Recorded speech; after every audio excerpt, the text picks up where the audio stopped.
Welcome to the Genius Factory. Enjoy the video. In this video, I will explain how to erase Roblox messages. It's crucial to understand that you cannot directly delete individual messages sent by other users on the platform.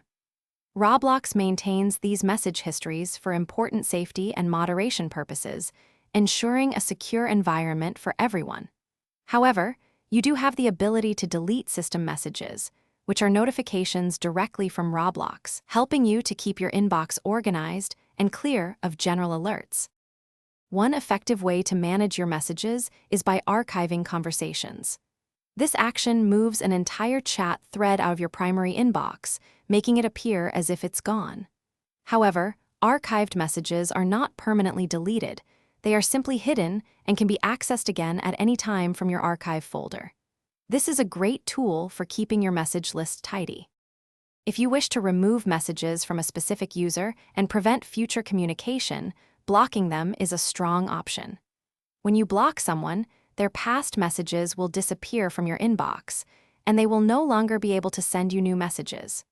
Remember, if you later unblock them, the conversation might reappear, sometimes without the older messages. To further control your messaging experience, you can adjust your privacy settings to limit who can send you messages, even setting it to no one. For any inappropriate or harmful content, always report the messages to Roblox's moderation team. It's also important to note that Roblox is transitioning away from user-to-user inbox messaging, focusing on other communication methods. Thanks for watching. If you found this helpful, don't forget to like and subscribe.